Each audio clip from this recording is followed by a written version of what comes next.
Imagine running across an endless desert, not of sand, but of ice. Imagine your breath freezing mid-air, your boots soaked, your skin blackening with frostbite. Now imagine you've already watched everyone else die. When they found him, decades later, he was still dressed in the clothes of 1845. No name, no marker, but we now know where he came from. The year was 1845.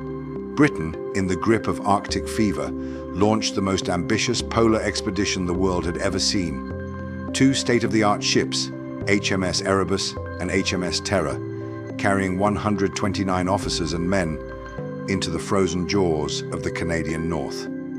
They were led by Sir John Franklin, a seasoned explorer hailed as a hero back home. Their mission: to conquer the last uncharted stretch of the fabled Northwest Passage, a sea route linking the Atlantic to the Pacific through Canada's Arctic archipelago. But something went terribly wrong. The ships vanished without a trace. Years passed. No survivors ever returned, only whispers, drifting across the ice.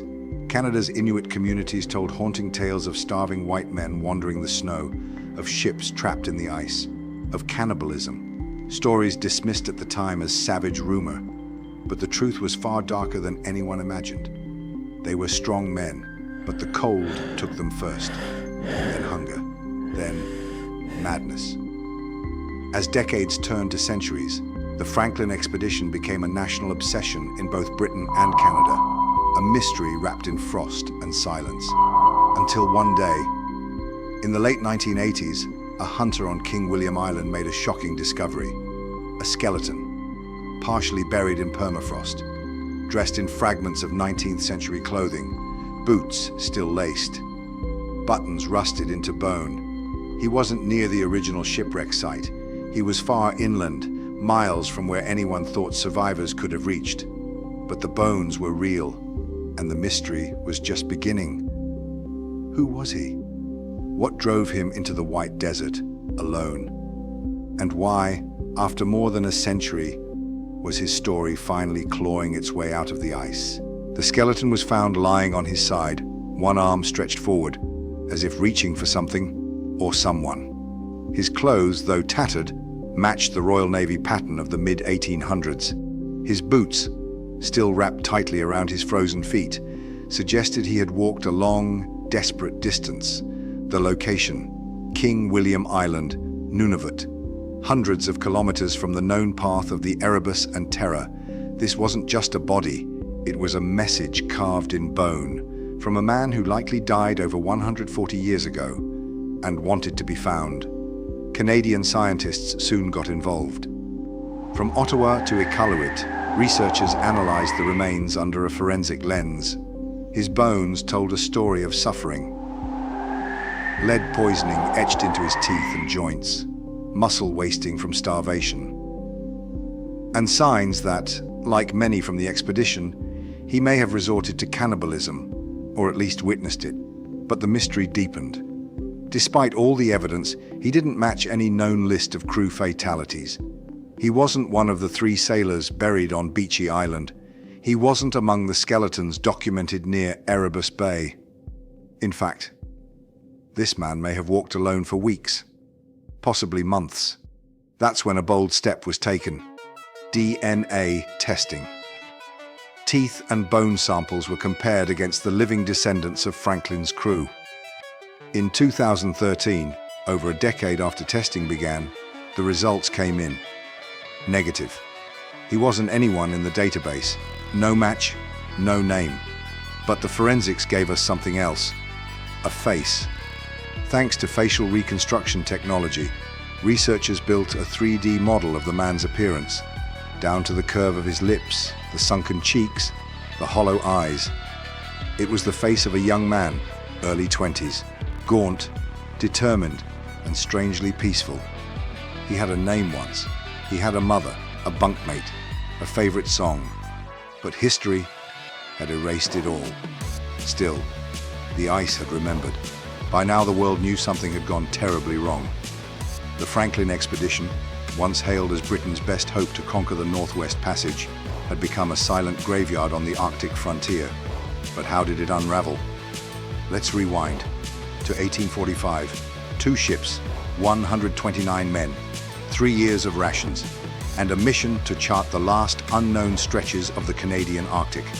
Led by the experienced Sir John Franklin, the expedition was a symbol of British naval pride. But the Arctic didn't care about pride. After their last sighting by whalers near Baffin Bay, both ships vanished. For 2 years, nothing. Then, faint traces appeared. Inuit oral histories told of white men dragging boats across the ice. Starving, thin, some limping, some mad. One story speaks of a group who camped by a frozen river, building stone cairns, talking to themselves, and eventually fighting over food. Another described a single man wandering toward the southern horizon. His hands were cracked and blackened, his lips blistered, but he walked. Could that be our skeleton? In 1859, a British search party found a message tucked inside a cairn on King William Island. It read, "All well. Sir John Franklin has died. The ships are deserted. We are starting tomorrow to head south." That note was dated April 25th, 1848. It was the last known written record from the expedition. From there, the crew splintered, trying to march south toward safety. But by then, they were weak. The food was gone. The canned supplies tainted with lead. The weather merciless. Some collapsed within days. Others turned on each other. And still, a few kept walking. That brings us back to our skeleton. Based on the location, scientists estimate he must have walked over 100 kilometers, possibly alone, in temperatures below -30 degrees Celsius. His body was found curled, as if he'd tried to sleep, but the snow became his shroud. Imagine that final night. No fire, no sound, just wind screaming across a white desert. A man, wrapped in cloth and desperation, stumbling through the abyss. He falls once, gets up, falls again, and then silence. Not heroic, not glorious, but real. A death without an audience, except the ice. For over 160 years, the fate of the Franklin expedition haunted history like a cold shadow. Rumors swirled, theories clashed, and still, the Arctic kept its secrets. Until Canada went looking for them. Armed with sonar, divers, and the blessings of Inuit knowledge keepers, they launched Operation Resolute Bay, a years-long search across the frozen labyrinth of Nunavut's waters. This wasn't just exploration, it was a reclamation of truth. And then, in 2014, the sonar pinged. A shape appeared beneath the waves, perfectly preserved, resting silently on the seafloor. It was HMS Erebus, the flagship, the very vessel Franklin once stood upon. 2 years later, its sister ship, HMS Terror, was found, even more intact. It was like time had frozen. Even in death, the ships had obeyed orders, staying in formation, keeping their secrets until Canada came for them. But the most remarkable part? It wasn't just luck. It was Inuit oral history. Generations had passed down stories of a ship trapped by ice and another that sank after drifting. These weren't myths.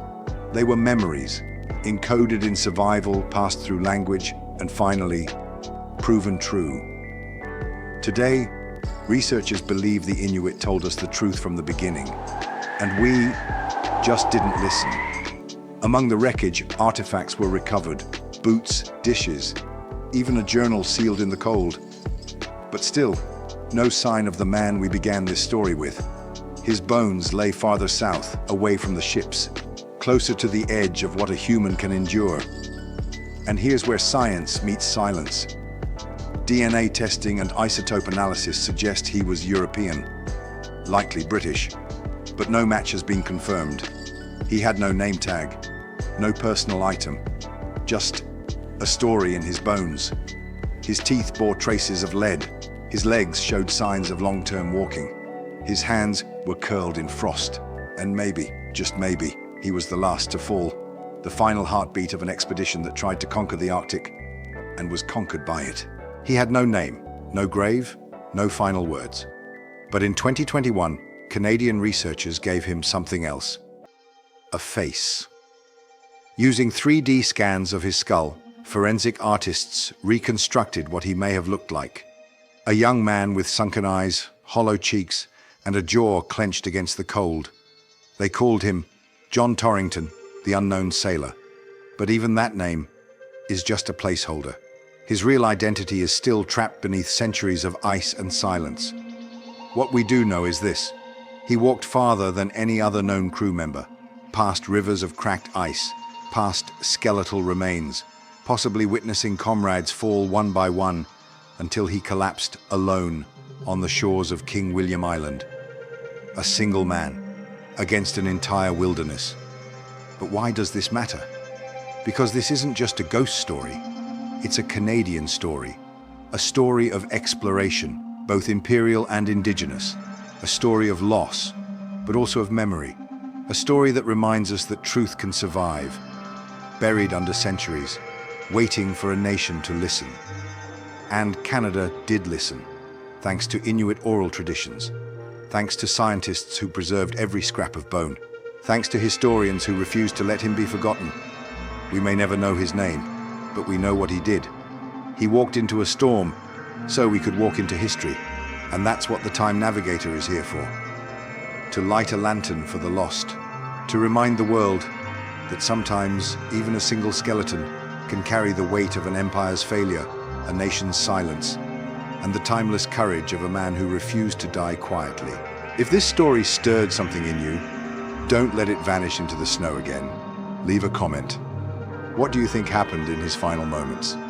Share this video with someone who still believes history has secrets.